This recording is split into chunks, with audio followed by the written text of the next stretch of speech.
अस्सलाम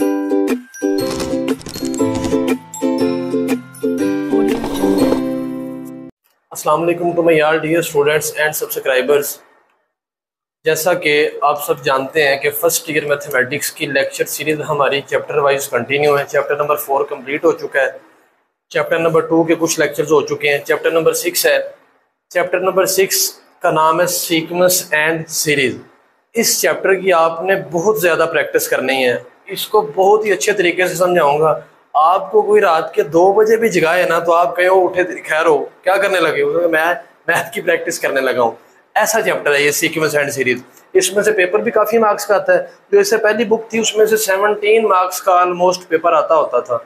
अब जब पेयरिंग स्कीम आएगी तो आपको बता दिया जाएगा, लेकिन इस चैप्टर में से पेपर काफ़ी आएगा। ये मैं आपको इतना आसान तरीके से समझाऊंगा कि ये इंशाल्लाह ये कभी आपको बोलेगा नहीं। तो आइए चैप्टर पढ़ते हैं, सीक्वेंस एंड सीरीज। सबसे जो पहली चीज है सीक्वेंस किसे कहते हैं? सीक्वेंस सीक्वेंस हमारे पास एक ऐसा फंक्शन है, ये एक ऐसा फंक्शन है जिसकी डोमेन बिलोंग्स करती है नेचुरल नंबर में से। मतलब जिसकी डोमेन नेचुरल नंबर में से। नेचुरल नंबर कौन से होते हैं? 1 2 3 4 5 आपको पता है। और उसकी जो रेंज है, रेंज वो सब सेट हो, ये सब सेट का साइन है किसके? रियल नंबर और कॉम्प्लेक्स नंबर के। ऐसे हमारे पास ऐसा फंक्शन जिसकी डोमेन नेचुरल नंबर में से हो और उसकी जो रेंज है वो सब सेट हो किसका? रियल नंबर का या कॉम्प्लेक्स नंबर्स का। कॉम्प्लेक्स नंबर्स कौन से होते हैं? जिसमें अयोटा आता है। अब उसको सीक्वेंस बोलते हैं। अब सीक्वेंस हमारे पास जैसे फॉर एग्जांपल ये देखें 2 4 6 8। 2 के बाद क्या है? 4, 2 ऐड हो रहा है। 4 के बाद क्या है? 6, 2 ऐड हो रहा है। 6 के बाद क्या है? 2 ऐड हो रहा है। 8 के बाद क्या होगा? 10, तो 2 ऐड होगा, 10 होगा। तो ये एक सीक्वेंस है जिसमें एक रूल फॉलो हो रहा है।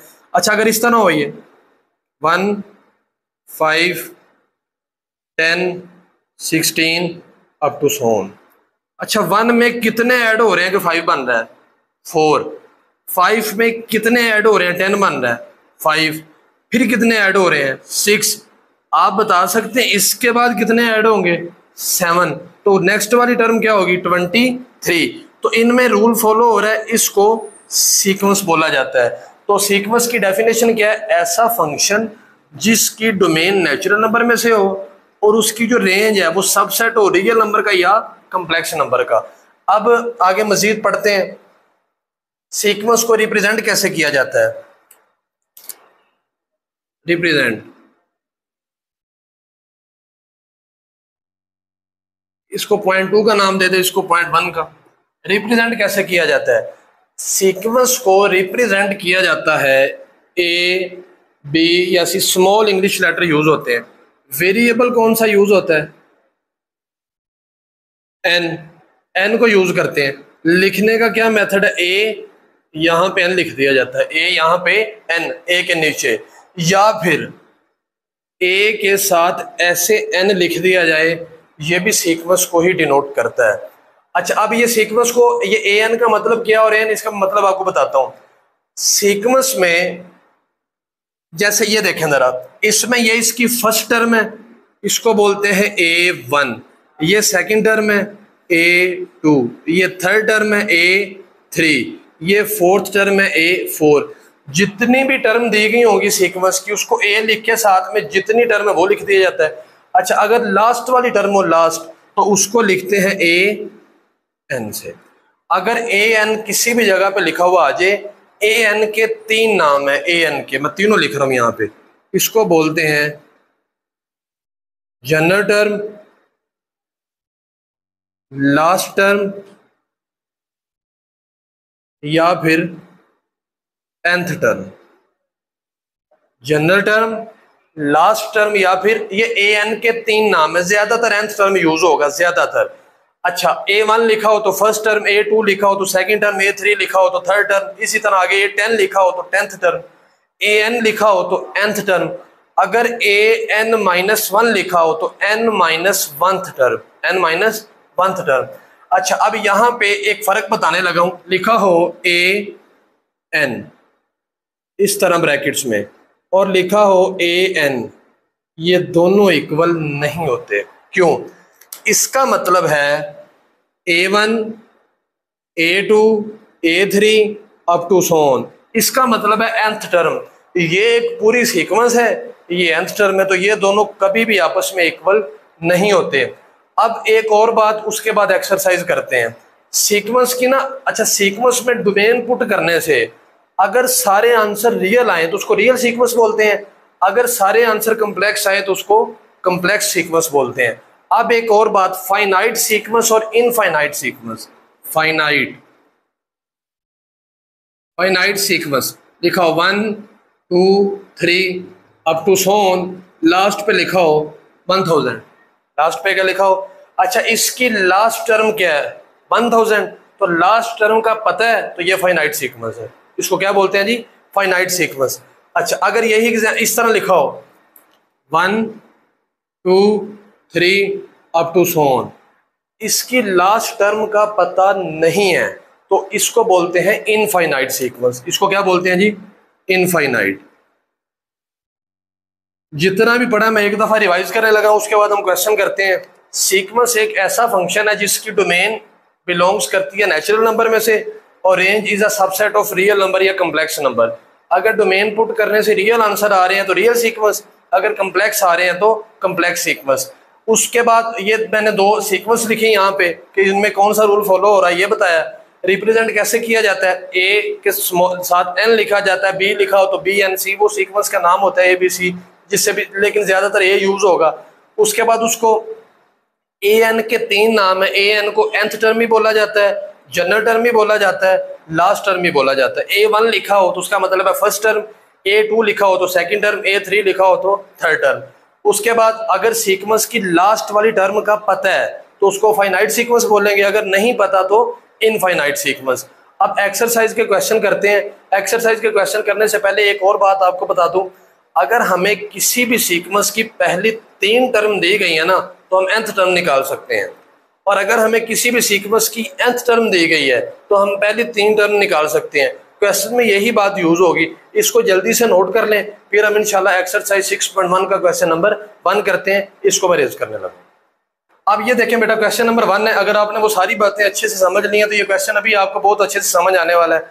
देखें, इन क्वेश्चन को देखते हुए ना, इन क्वेश्चन को देखते हुए जहन में एक टर्मिनोलॉजी सेट की जाती है कि कौन सा रूल फॉलो हो रहा है। ये कहा गया कि नेक्स्ट 4 टर्म निकालें। अगर देखा जाए तो ये फर्स्ट टर्म है A1, ये क्या है A2, ये क्या है A3, A4, A5, A6, A7 तक निकालनी है। बात जरा अच्छे से समझनी है। सबसे पहले A1 किसके इक्वल है? A1 12 के। A1 किसके इक्वल है? 12 के। A2 इधर तवज्जो करनी है, A2 क्या है? 16। 12 में कितना ऐड करें कि 16 बनता है? 4। मतलब क्या, 12 के बाद जब 16 बनेगा तो 4 ऐड होके बनेगा। अच्छा, 16 के बाद जब 20 बना है तो कितना ऐड हुआ है? 4। मतलब क्या है, एक टर्म से जब नेक्स्ट टर्म बन रही है तो 4 ऐड हो रहा है, 4 ऐड हो रहा है। इसका मतलब है A2 के बाद, A1 के बाद जब A2 बनी है तो A1 में कितना ऐड करके बनी है? 4। तो क्या हो जाएगा जी? 12 + 4 = 16। ये A2 ये 16 है। देखें A3 जो है ये कैसे आएगा? A2 में कितना ऐड करके बनेगी? 4। 16 + 4 = 20। यहां तक तो मैं पता है। A3 तक। A4 निकालते हैं। अच्छा, जो A4 है वो A3 में कितना ऐड करके बनेगी? 4। 20 + 4 कितना आ जाएगा जी? 24। उसके बाद A5 जो है वो A4 में कितना ऐड करके बनेगी? 4।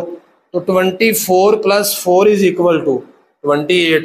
मैं नेक्स्ट वहां पर लिखता हूं। A6 चले यहाँ पे लिख देते हैं।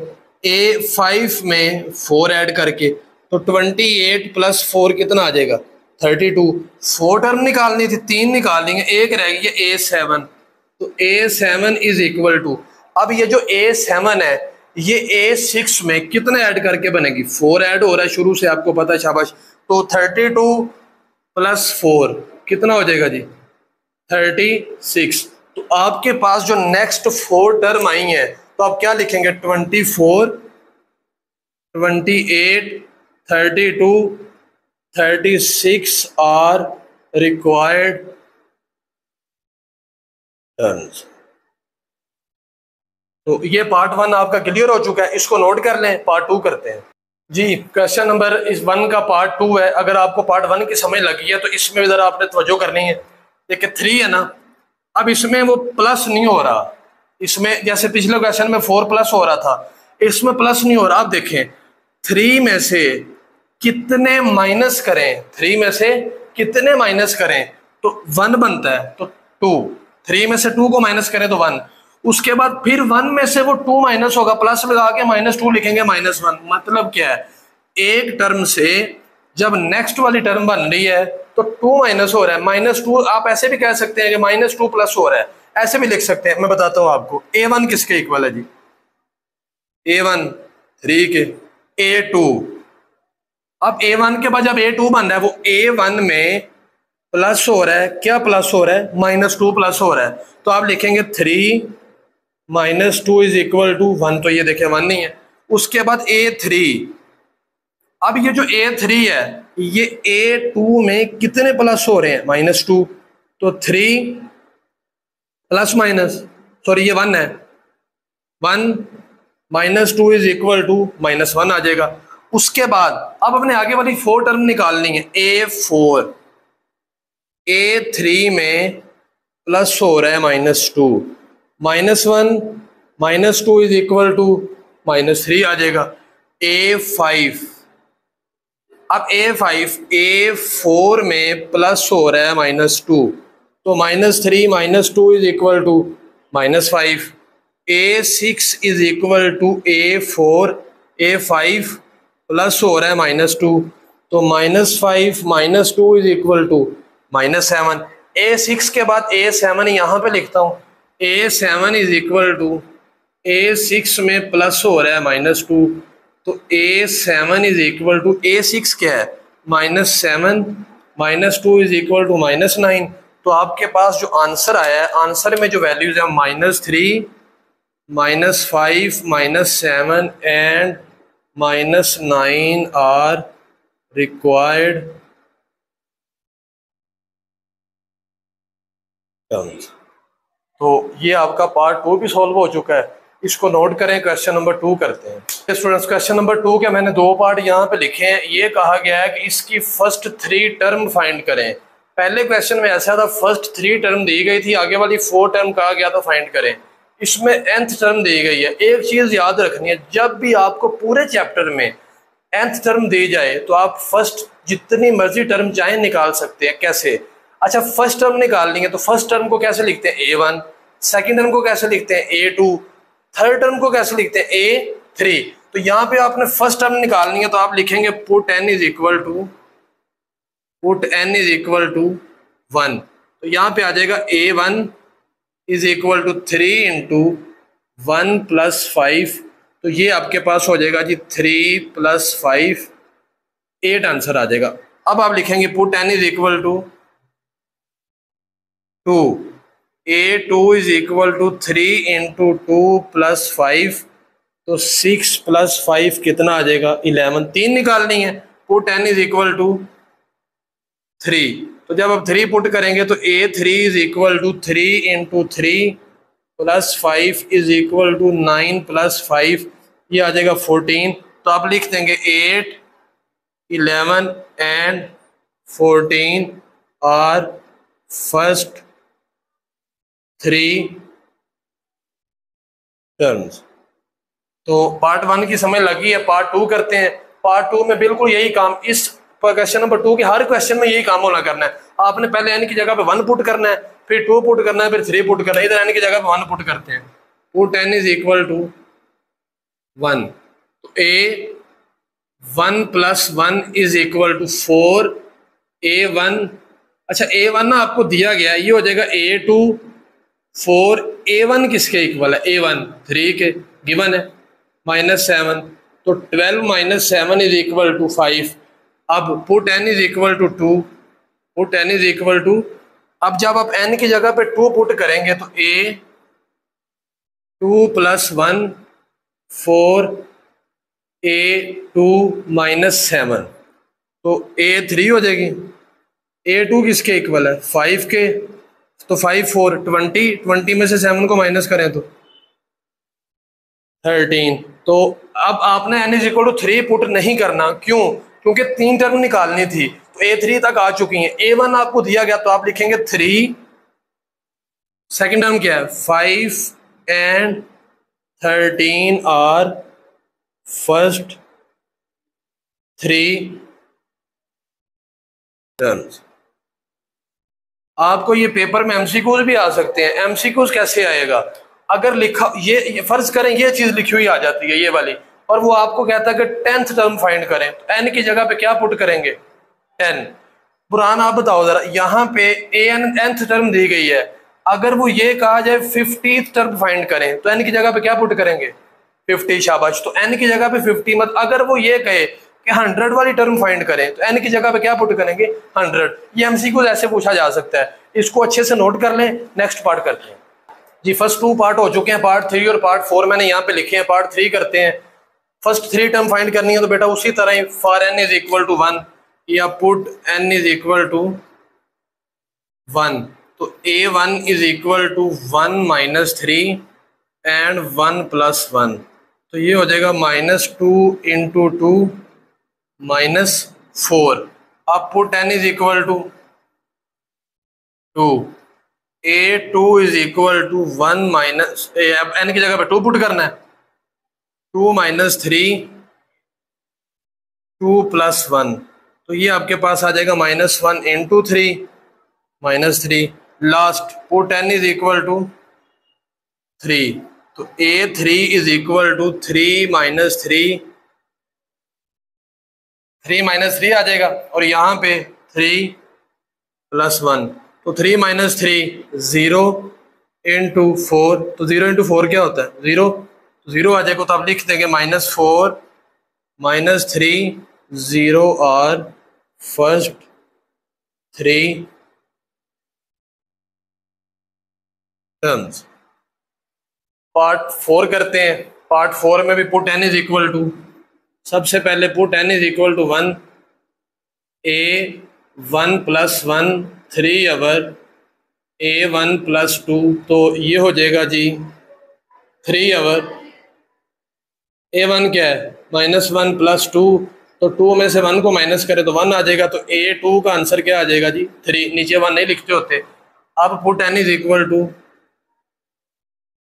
n की जगह पे 2 पुट करेंगे तो a2 + 1 is equal to 3 or a2 + 2, 2 पुट करें n की जगह पे तो 3 अवर। a2 क्या आया? 3 + 2, तो a3 का आंसर क्या आ जाएगा? 3 अवर। तो आप लिखेंगे 3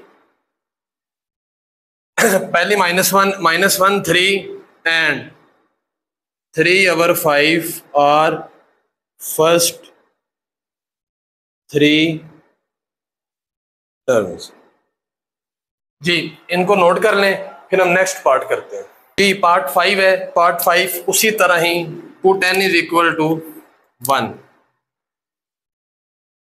put n is equal to 1, तो a1 8 - 20 over 3 + 1 is equal to 8 - 20 over 4 4 5 20, 8 - 5 क्या हो जाएगा? 3। a1 का आंसर 3 आ गया। Put n is equal to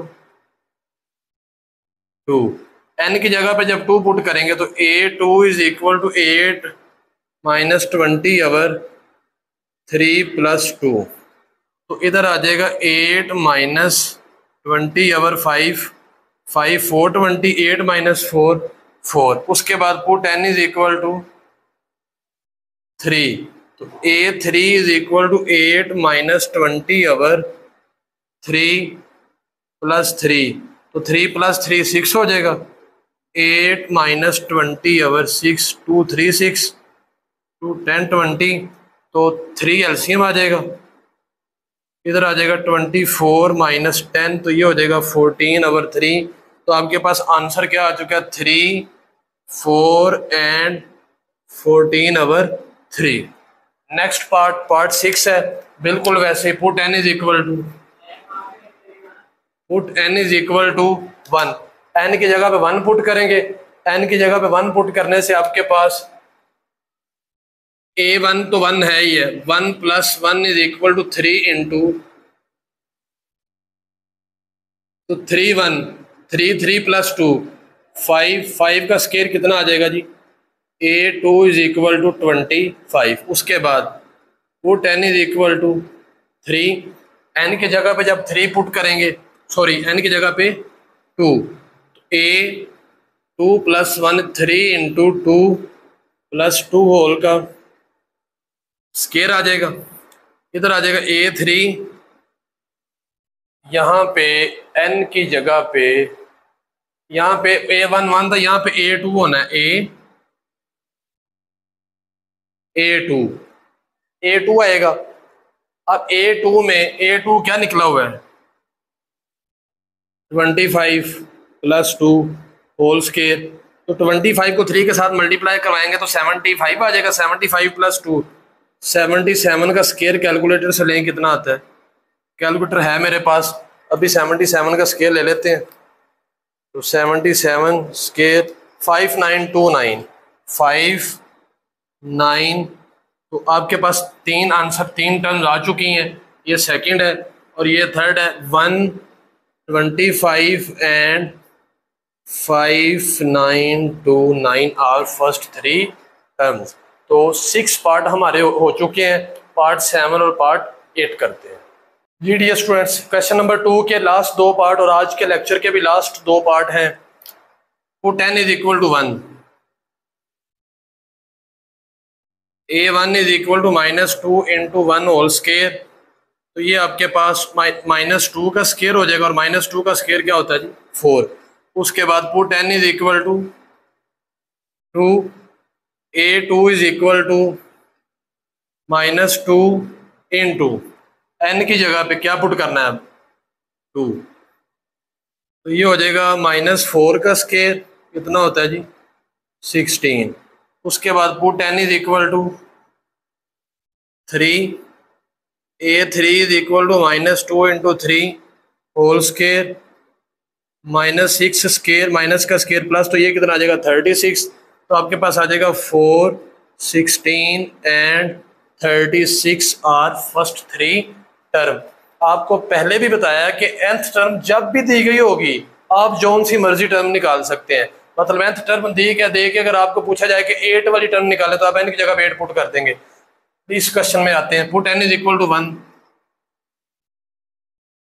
तो n इज इक्वल टू 1 जब पुट करेंगे तो a1 is equal to -1 power 1 7 जी, -1 की पावर 1 -1 नहीं होती है, तो इधर 7 इंटू 1 7, आंसर क्या आ जाएगा a1 का -7।